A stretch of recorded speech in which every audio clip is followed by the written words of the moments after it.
Okay, welcome to another episode of HUBchat. Well, the name's changing quite every day at the minute, so we'll come up with something consistent probably for the next episode. But joined today by Luke White. Luke, thanks for joining us. Thanks for having me. Yeah, so the purpose of these chats is basically just to run through a similar set of questions with every member so we can get an opportunity to get to know each other, basically. Cool. So if you could just start by introducing yourself and what it is you do. Sure. So my name is Luke White. I work for a company called Audience. Audience effectively provide what's an audience intelligence platform. So that involves taking social media data, running it through particular algorithms. So then big brands and agencies can plan media strategies, content strategy, targeting, effectively get a better understanding of who their audience are, whether it's online or offline. Wicked. That's what I do. Cool. So obviously we are in the wonderful island of Ibiza, which we've both made our home. Yep. So where did your journey with this wonderful island start? So, probably back when I was like 18. One-way flight out here. I didn't know anyone here, didn't have any accommodation, 3 days in a hostel, and that gave me 3 days to find a job, effectively. Found myself selling club tickets, knocking on hotel doors, listening for a party, realised I was reasonably good at sales. Perfect. Did a couple of seasons doing that, realised I definitely didn't want to be a teacher, which is what I went to uni to do. Okay. Went into sales where I was living in Plymouth, and then moved to London about five years ago, I think. So I was living in London for about 3 to 4 years, where I started working for Audience. Audience are a very much remote working company anyway, and we've got an office in Cordoba, and some of the senior guys were in Malaga and Madrid. So when I put it forward that I didn't want to live in London anymore and I wanted to go somewhere hot, they were like, yep, do it. And then I hinted it was Ibiza, thinking, ooh, how's this going to go down? Sure. And they were really cool about it. They're like, yep, crack on. And yeah, it's gone really well, to be fair.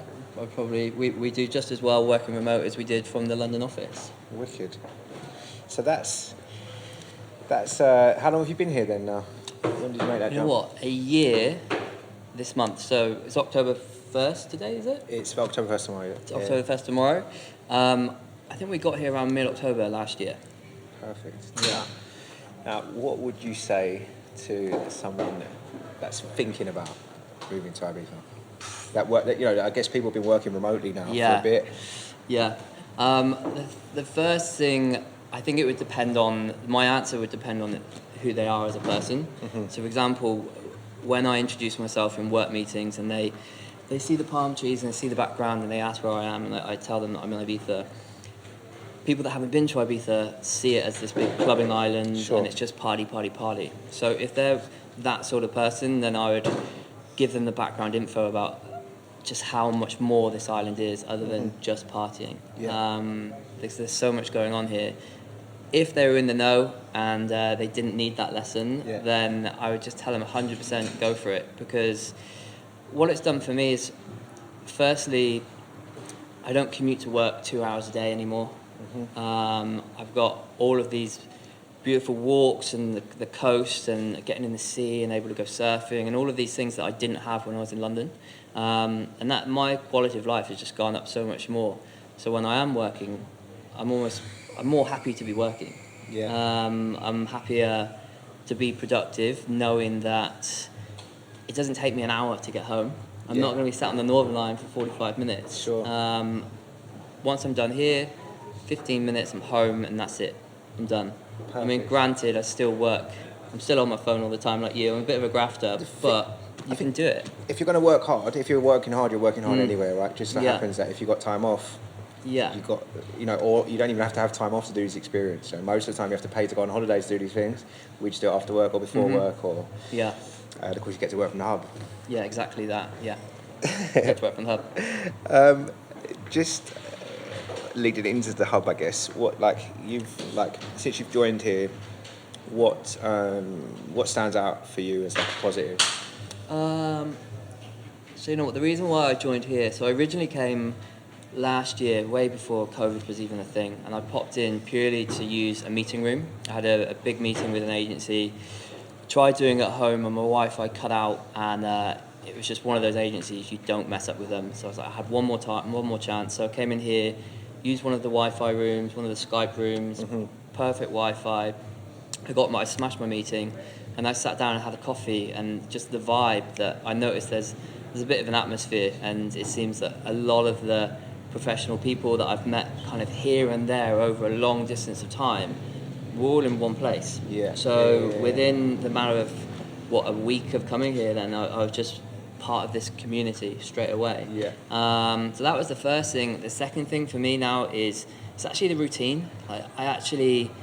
I really enjoy, just sounds weird, but I actually enjoy traveling to work now.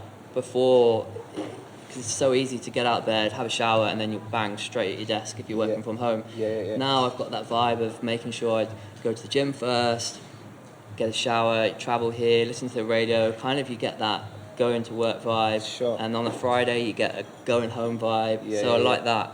And then other than that, it's the community. It's all the people I speak to, all the opportunities that I've had as well, just to, with business as well, to speak to other people and find out what they're doing, but also let them know what I'm doing and push the message really.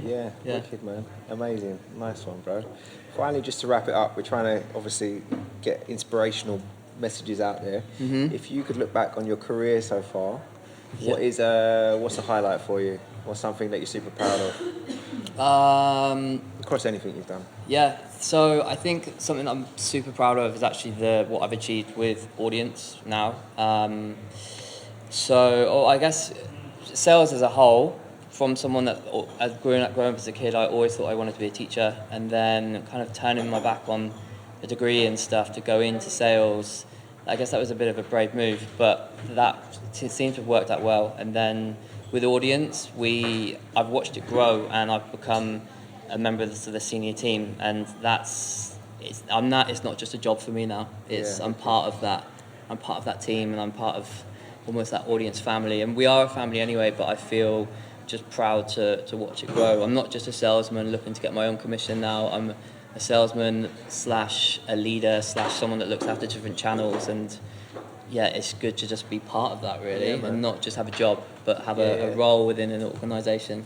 I'm not sure how to describe that, but you know what I mean. It's a good vibe. Wicked, man. Well, thank you for joining us and sharing your story. No worries. And let's keep it moving. Cool. Thank you very much. Bro.